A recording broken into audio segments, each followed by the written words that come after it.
ጾመ ነነዌ።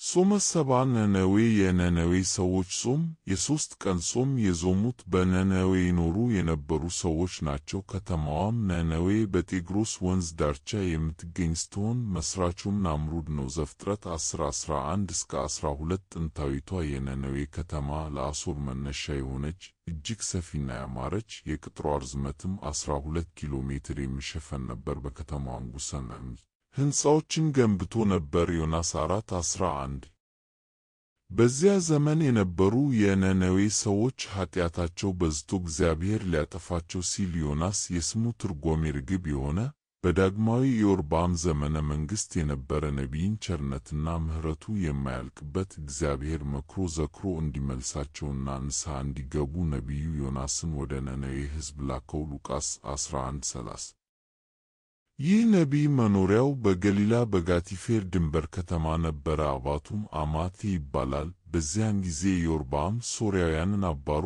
የእስራኤልን ድንበር እንዲመልስ ነቢዩ ዮናስ ትንቢትን ተናገረ። ሁለተኛ ነገሥት 14:25 ዮናስ 1:1 ነቢዩ ኤልያስ ያስነሳው የሰራጥታዋ መበለት ሕፃን ነቢዩ ዮናስ እንደሆነ የቤተ ክርስቲያን ታሪክ ያስረዳል። አንደኛ ነገሥት 17:19 መድኃኒታችን ክርስቶስም ዮናስን ከዓሣ ሆድ መውጣት የራሱ ትንሣኤ ምሳሌ አድርጎ ነግሮናል። ማቴዎስ 12:19-42 ሉቃስ 11:30-32 እግዚአብሔር አምላክም ሄደህ በነነዌ ላይ ስበክ ባለው ጊዜ ነቢዩ ዮናስ አንተ መሐሪ ነህ ልትጠፉ ነው ብዬ ተናግሬ ብትምራቸው ሐሰተኛ ነቢይ እባላለሁ ብሎ ላለመታዘዝ እስራኤልን ለቆ በመርከብ ወደ ተርሴስ ሸሸ። እግዚአብሔርም ታላቅ ነፋስን አስነስቶ መርከቧ በማዕበል እንድትመታ አደረገ። ከዮናስ ጋር በመርከቧ ተሳፍረው የነበሩ ነጋዴያንም ያላቸውን ሀብት ወደ ባሕሩ መጣል ሲጀምሩ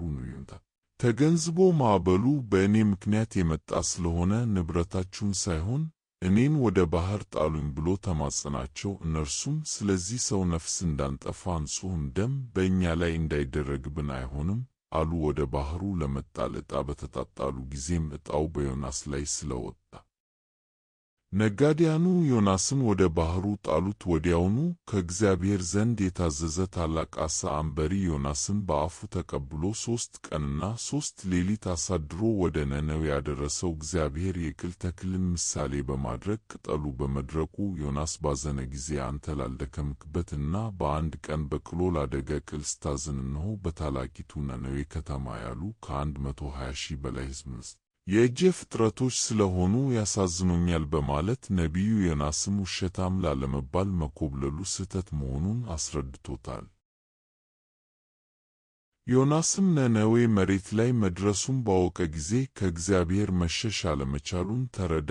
የነነዌ ሰዎችንም ንስሐ ግቡ እያለ መስበክ ጀመረ። የነነዌ ሰዎችም ንስሐ በገቡ ጊዜ እግዚአብሔር ይቅር ብሎ ከጥፋት አድኗቸዋል። ሐሰት እንዳይባልም እሳቱ እንደ ደመና ሆኖ ከላይ ታይተዋል። የታላላቁ ዛፍ ቅጠል እስኪጠወልግ ድረስ አድርቆ ለሕዝቡ አሳይቷቸዋል። ንስሐቸው በከንቱ እንደጠፋ ትንቢተ ዮናስ ታኅሳስ 5 ቀን የሚነበበው የመጽሐፈ ስንክሳር ክፍል ወበልጋ አሐደ ገምለ በማለት ንስሐ ያልገቡ አንድ አገር ያህል ሰዎች በእሳቱ እንደጠፉ ይነግረናል። ጾመ ነነዌ የ3 ቀን ሱባኤ ነው። በ3 ቀናት ጾምና ጸሎት ንስሐ የገቡ የነነዌ ሰዎች ከጥፋት እንደዳኑ ሁሉ በብሉይ ኪዳን አስቴር 3 ቀን ጾማ ጸልያ በእስራኤል ላይ የመጣውን መቅሰፍት እንዲመለስ አድርጋለች። መጽሐፈ አስቴር 4:15-16 እመቤታችን ቅድስት ድንግል ማርያምም ከበዓል ስትመለስ ሕፃኑ ልጇ ኢየሱስ ክርስቶስ መንገድ ላይ ጠፍቷት ከ3 ቀን ፍለጋ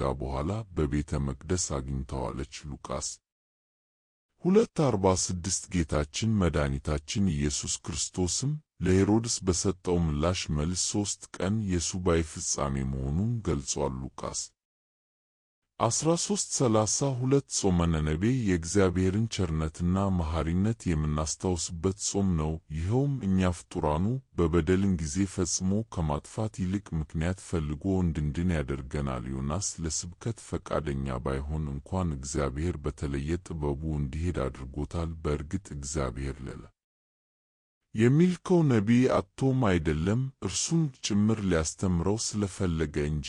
የነነዌ ሰዎች የተንስሐ ምሳሌ ናቸው። ይህም ማለት ሰው ጥፋቱን አምኖ ንስሐ ከገባ እግዚአብሔር ይቅር ማለቱን አይተውም። ለዚህም ነው ዮናስን አንተ ላልደከምክበትና በአንድ ቀን በቅሎ ላደቀቅል ስታዝን እነሆ በታላቂቱ ነነዌ ከተማ ያሉ 120,000 በላይ ሕዝብና እንስሳቱ ይፈጅሉ። ያሳዝኑኛል ያለው ቀደምት የቤተ ክርስቲያን አባቶቻችን ይህን እና ሌሎች አጽዋማትን እንድንጾም የወሰኑልን ያለ ምክንያት አይደለም። ሕጉ የተዘጋጀልን እንደ ነነዌ ሰዎች እኛም ጾመን ጸልየን ከኃጢአታችን እነጻ ዘንድ ነው። ዛሬ ዓለማችን በኃጢአት ማዕበል እየተናወጠች ባለችበት ወቅት እኛም እንደ ነነዌ ሰዎች ከበደላችን ብንመለስ እና ንስሐ ብንገባ ቸሩ ፈጣሪያችን እግዚአብሔር ይቅርታና ምሕረት የባሕሪ ገንዘቡ ስለሆነ ወደ እኔ ተመለሱ እኔም ይቅር እላችኋለሁ ይለናል። ስለሆነም በነቢዩ ዮናስ ላይ የተደረጉ ተአምራትና ካለመታዘዝ የሚመጣ ቅጣት ቀላል አለመሆኑን በማስተዋል ለነነዌ ሰዎች የወረደውን ምሕረት በመገንዘብ ለእግዚአብሔርም ሆነ ለሃይማኖት አባቶች እና ለወላጆቻችን መታዘዝ ይገባናል። ስንጾምም እግዚአብሔር አምላካችን መዓቱን በምሕረት ጣውን በትዕግሥት መልሶ በኃጢአት ለጠፋው ዓለም ይቅርታውን ይልካል። በመጾማችን ራሳችን ከመዓትና ከመቅሰፍት ከመዳናችን ባሻገር በእኛ በደል ምክንያት አገራችን እጽዋቱ እና እንስሳቱም ሳይቀር ከድርቅና ከቸነፈር ይተርፋሉ። ወስብሐት ለእግዚአብሔር።